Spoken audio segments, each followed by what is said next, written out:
사랑하고 축복합니다. 1월 11일 토요일입니다. 오늘 하루 주님의 은혜, 주님의 사랑으로 승리하는 가족들 되시기를 축복합니다.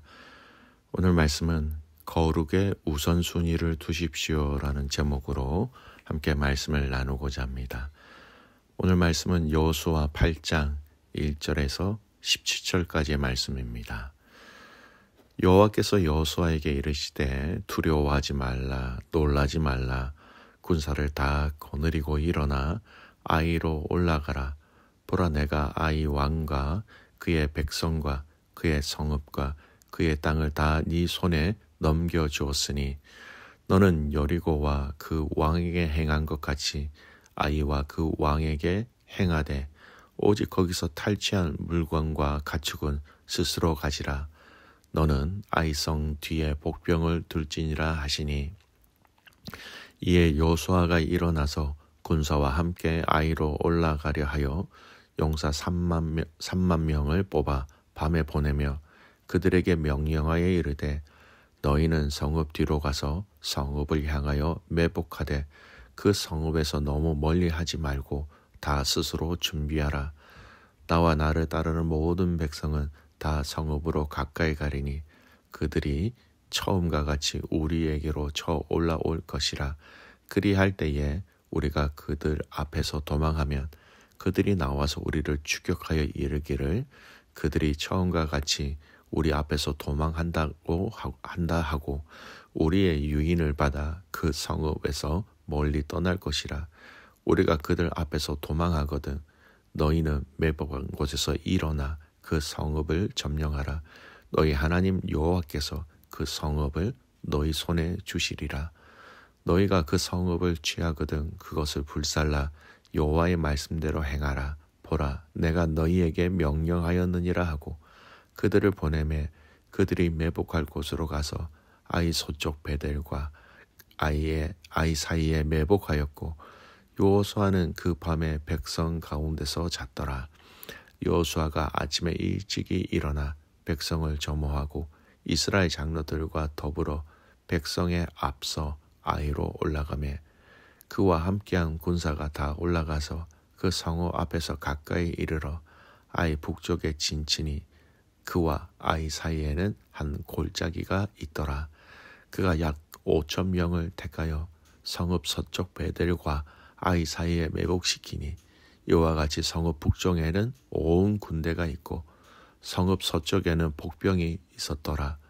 여호수아가 그 밤에 골짜기 가운데로 들어가니 아이 왕이 이를 보고 그 성읍 백성과 함께 일찍이 일어나 급히 나아가 아라바 앞에 이르러 정한 때에 이스라엘과 싸우려 하나 성읍 뒤에 복병이 있는 줄은 알지 못하였더라. 여호수아와 온 이스라엘이 그들 앞에서 거짓으로 패한 척하여 광야길로 도망하며 그 성읍에 있는 모든 백성이 그들을 추격하려고 모여 여호수아를 추격하며 유인함을 받아 아이 성읍을 멀리 떠나니 아이와 베델에 이스라엘을 따라가지 아니한 자가 하나도 없으며 성문을 열어놓고 이스라엘을 추격하였더라. 아멘. 오늘 말씀 제목 거룩의 우선순위를 두십시오라는 제목으로 함께 말씀을 나눕니다. 오늘 본문은 아이성 패배 이후에 제비뽑기를 통해서 아간이라는 한 사람의 죄악을 하나님은 드러내셨지요. 그리고 그와 그에게 속한 모든 것을 다 정리하고 난 이후에 이어지는 것이 오늘 이 본문입니다. 하나님의 첫 말씀을 보십시오. 이스라엘이 또는 여호수아가 하나님은 어떻게 할까요? 라고 물어보지도 않은 상황입니다. 하나님이 먼저 찾아오셔서 말씀하시지요. 자, 1절 말씀을 보겠습니다. 여호와께서 여호수아에게 이르시되 두려워하지 말라, 놀라지 말라. 군사를 다 거느리고 일어나 아이로 올라가라. 보라, 내가 아이 왕과 그의 백성과 그의 성읍과 그의 땅을 다 네 손에 넘겨주었으니. 여러분, 처음 이 아이성 싸움을 기록한 이 전쟁은요, 여호수아 7장 1절에서 8장 29절까지 이 본문 안에 기록되어져 있습니다. 그런데 하나님께서 여호수아에게 직접 말씀하신 것은 두 번의 기록에 나와 있다라는 겁니다. 그 첫 번째가 7장 10절입니다. 여호와께서 여호수아에게 이르되 일어나라, 어찌하여 이렇게 엎드렸느냐. 그리고 오늘 1절 말씀, 여호수아가 여호수아에게 이르시되. 여러분, 두 구절은요 평행 구절이기도 합니다. 우리는 성경에 특히 구약에서 하나님이 누구에게 이르시되라는 말을, 이 구절을 여러분 눈여겨보아야 합니다. 이 구절은 정말 저희가 쉽게 넘어가는데 여러분 굉장히 중요한 구절입니다. 너무 많아서 우리가 가볍게 쉽게 여길 수 있지만 사실은 그 메시지에 굉장한 시선을 두어야 한다라는 겁니다. 하나님이 누구에게 이르시되라는 구절은요, 하나님의 목적 또는 하나님의 뜻 또는 하나님의 의도 또는 하나님의 비전이 포함되어져 있는 아주 중요한 내용이라는 것을 알아야 합니다. 그래서 우리는 구약을 읽을 때 하나님이 누구에게 이르시되라는 구절이 나오면 우리는 긴장하고 기대하고 주목하면서 이 구절을 보아야 한다라는 것입니다. 먼저 7장 10절에서 하나님께서 말씀하시는데 그 내용이 무엇입니까? 하나님께서 여호수아에게 찾아오셔서 말씀하신 상황은요, 아이성 공격에 실패한 이스라엘과 여호수아가 절망 가운데 있을 때였습니다. 이때에 백성들의 마음은 녹아 물같이 되었고 여호수아는 옷을 찢고 티끌을 무릅쓰고 여호와의 궤 앞에 엎드려 탄식하고 있었을 때입니다. 그때 여호와 하나님께서 여호수아에게 말씀을 하십니다. 그 말씀을 통하여 아이성 전쟁에 실패한 원인을 밝혀주셨고요. 그래서 범죄한 아간을 처형하여 정복 전쟁에서 수행할 수 있는 이스라엘 백성들의 영적 순결을 회복하도록 하셨다라는 겁니다. 하나님은 당신의 백성, 당신의 자녀들이 죄악에 있을 때, 그리고 그로 인하여 무너져 있는 상황, 아무런 힘을 쓰지 못하고 있을 그때에 하나님은 먼저 찾아오셔서 말씀하시는 하나님이라는 것을 알아야 합니다. 프란시스 셰퍼라는 철학자요 기독교 사상가가 있습니다. 그가 쓴 책에 거기 계시며 말씀하시는 하나님이라는 책이 있습니다. 항상 하나님은 우리에게 말씀하시는 하나님으로, 특히 우리가 죄 가운데 있을 때는 보통으로 이야기하시는 것이 아니라 확성기를 통해 크게 말씀하시는 하나님이라고 그렇게 설명하고 있습니다. 역사를 보아도 그렇습니다. 북이스라엘과 남유다 우상 숭배의 시대를 보십시오. 얼마나 그들이 죄악 중에 있었는가 하는 것은 성경을 보면 잘 알 수 있습니다. 또 대선지서, 소선지서를 통해서 하나님은 많은 선지자들을 통해서 말씀하셨습니다. 많은 선지자들을 통하여 이스라엘 백성들에게 말씀하셨다. 이것은요, 그들이 이스라엘이 가장 깊은 죄악 가운데 있었다라는 것입니다. 하나님은 당신의 자녀들 백성들이 죄악 가운데 있을 때에 그냥 지나가시는 것이 아니라 먼저 찾아오셔서 말씀하시고 그 말씀 가운데 죄를 깨닫기를 원하시는 하나님 아버지의 메시지가 오늘 이 말씀 속에 들어가 있다라는 겁니다. 두 번째, 이렇게 오늘 본문은 이스라엘이 회복되어지자 여호와께서는 오늘 본문에서 다시 두 번째로 여호수아에게 말씀하시는 겁니다. 그것이 1절 말씀이죠. 오늘 본문은요, 여호수아와 이스라엘 백성들이 여호와 하나님의 거룩한 전쟁을 계속 수행하여서 하나님의 언약을 성취할 수 있도록 힘을 주시는 것이었습니다. 여러분, 언약 성취의 구체적인 단계가 무엇입니까? 그 땅을 주시는 겁니다. 그 땅을 주신다라는 것은요, 그 땅을 취하기 위해서 일단 먼저 그 전쟁에서 이겨야 한다라는 겁니다. 언약의 성취 전쟁에서의 승리를 위하여 하나님이 또한 먼저 찾아오셔서 이야기하셨다라는 것이죠. 이처럼 여호와 하나님께서는 적절한 때에 자신의 목적과 뜻을 이루시기 위해서 말씀하시는 분이라는 겁니다.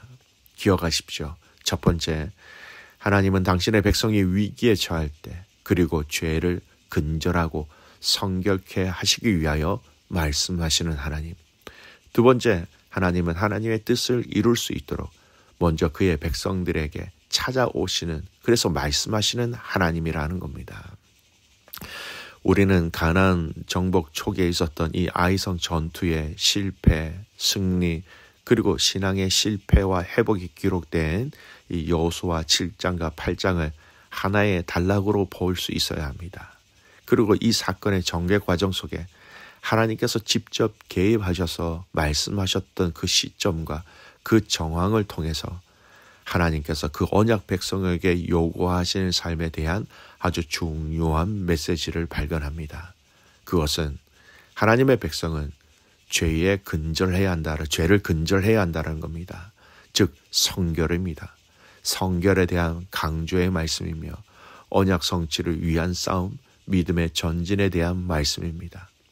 성도는 하나님의 뜻을 이루기 위해 싸워야 할 뿐만 아니라 그 싸움에서 승리하기 위해서 끊임없이 자신을 깨끗하게 해서 성결한 삶을 살아가야 한다는 것이죠. 성결하지 못한 성도는 승리하여 영적 진보를 이룰 수 없습니다. 성도가 영적으로 진보하는 삶을 사는 것을 보시기 위해 하나님은 오늘도 우리 믿는 자의 거룩한 삶에 대해서 말씀하시고 문제를 삼으시는 겁니다. 자, 오늘 이 말씀을 우리의 삶 속에 잘 적용해 보았으면 좋겠습니다. 첫 번째, 여러분 우리의 삶은요, 거룩의 시선을 두고 있어야 합니다. 더 구체적으로 말씀드린다면 거룩한 변화에 우선순위를 두어야 한다라는 겁니다. 우리에게 거룩한 변화가 중요한 이유는 거룩해져야 하나님 앞에 설 수 있기 때문입니다. 거룩하신 하나님이 우리를 죄와 사망의 어둠으로부터 구원하시고 죄와 더러움을 씻어 거룩하게 하시기 위하여 빛과 사랑으로 오셨고 어둠의 근원인 사탄을 심판하기 위해서 오셨다라는 겁니다. 그래서 우리는 반드시 거룩한 그리스도의 성품의 옷을 입어야 하고 거룩한 변화에 우선순위를 두어야 합니다. 그리고 이것은 주님을 닮는 것이 거룩한 변화입니다. 신앙생활을 열심히 했는데 변화의 열매가 없다면 그 신앙생활은 문제가 있습니다. 신앙 행위의 결과는 반드시 거룩한 변화로 나타나야 합니다. 교회나 가정에서 문제를 일으키는 사람들은 변화되지 못했거나 변화되지 못한 사람이 열심을 냈기 때문입니다. 주님을 닮아가는 것이 변화입니다. 우리는 주님을 닮아가기 위해 신앙생활의 열매를 맺어야 한다는 것을 잊지 마시기 바랍니다. 디모데전서 4장 5절 말씀, 하나님의 말씀과 기도로 거룩하여짐이라. 여러분, 말씀을 통하여 기도를 통하여 주님을 닮아가며 그 거룩을 닮아가며 우리의 삶이 점점점 변화되어짐으로 말미암아 하나님이 우리에게 맡겨주신 이 땅의 아름다운 삶을 멋지게 감당해 나갈 수 있는 저와 여러분이 되시기를 주님의 이름으로 축복합니다. 아멘. 기도합니다. 살아계신 하나님 아버지, 하나님의 은혜와 사랑에 감사와 찬송과 영광을 올려드립니다.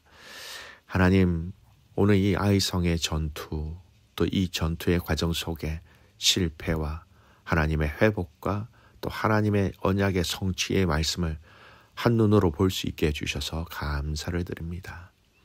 하나님, 오늘 우리가 무엇에 시선을 두어야 하는지 거룩의 시선을 두게 하시고 거룩의 변화를 위해서 우선순위를 두는 우리의 삶 되게 하여 주시옵소서. 주님을 닮아가는 것이 거룩한 삶의 그 포커스를 맞춘 삶이라는 것을 알게 하여 주셔서 오늘도 여전히 우리에게 말씀하시는 그 하나님의 음성을 들으며 그 말씀에 순종하는 성도들 되게 하옵소서. 내일은 주님 앞에 함께 모여 예배하는 공동체 예배의 날입니다. 이 주일을 통하여 하나님 더 사랑하게 하시고 하나님을 더 인정하게 하시고 하나님께 더 큰 영광을 올려드리는 아름답고 복된 믿음의 성도들 되게 하옵소서. 그렇게 행하실 주님을 신뢰하며 살아서 역사하시는 예수 그리스도의 이름으로 감사하며 기도드리옵나이다. 아멘.